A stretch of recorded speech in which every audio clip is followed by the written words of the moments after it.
Alright everybody, so this morning I made my Black Panther Wakanda Forever review, but I ran out of time before I had to go to work to get into the spoiler stuff. If you have not seen Black Panther Wakanda Forever, do not watch this video unless you just want to be spoiled, okay? So, one of the first things I want to talk about is the cameos in the movie. Some of them like I said, I expected, some of them I had not. One that I expected, but while I was watching I forgot that I was expecting it, but I was expecting it, was for Killmonger to show up. I was like, I feel like in some sort of way they're gonna bring Michael B. Jordan back in this movie, even though he was claiming he wasn't, but they did, and it was really cool. It was something unexpected, like an unexpected way.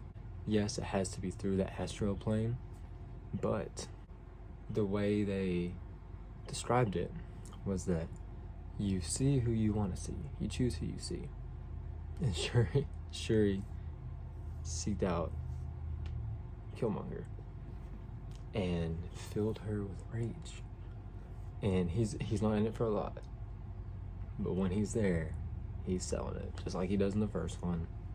He is so good in that role. He could have been in this position to help her more than that. Like if they would have found a common thing through T'Challa's death, that would be really neat.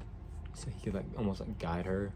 That was my favorite cameo in it for sure.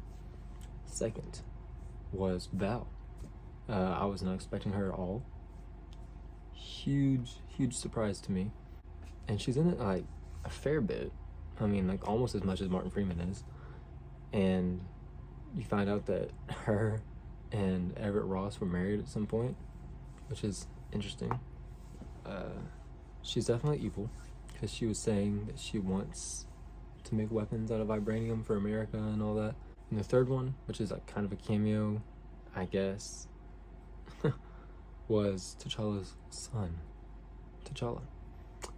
And this was another thing I did expect, and then I forgot about it, but it was because at the beginning something Nakia said when they first go to meet her.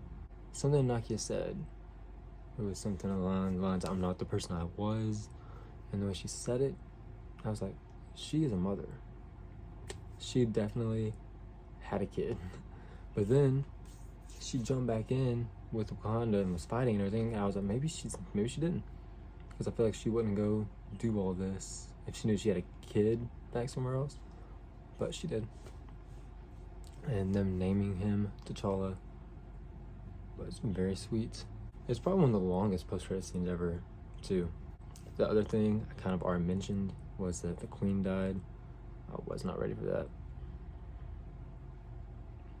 It was so unexpected to me. I did not think they would kill her, because this whole movie is about grieving T'Challa, and then bam, they killed the mom too.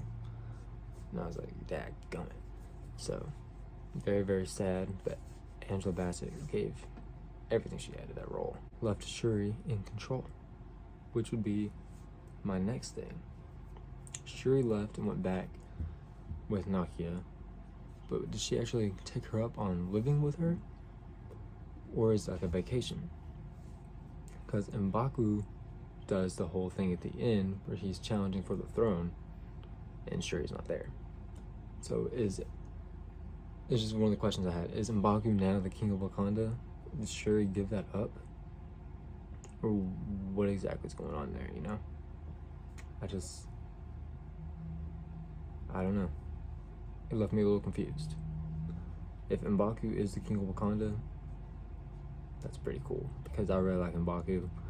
And like I said in my actual review, I wish they could do more with him, but maybe this is their way.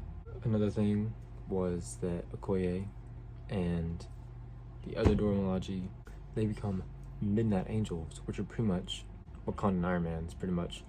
They very technological, they've even got the on the inside, and they look cool. So now I'm wondering if the Wakanda show that was in development might be about them, because they let Ross out, and it's like, so are y'all taking Ross back to Wakanda? Or did you just free him like, hey, guess what? You're running from the cops now, have a fun life? Or what, you know? We got nothing about Zemo, even though we know the Dora Milaje captured him. So, we know nothing about that. And we also know that IronHeart's first suit stays in Wakanda. She doesn't let her take it. Or her Mark II, I guess. So, in her show, it'll be a full different suit, which we expect because they gotta sell toys. So, these are the spoiler talk, my opinions, my questions on the movie. If you have other questions, I'd like to know them. I don't know if I have the answer for them, but I could be like, oh, good question. If you have the answer to my question, down below. And check out my actual review. Leave a like, subscribe, and I'll see you next time.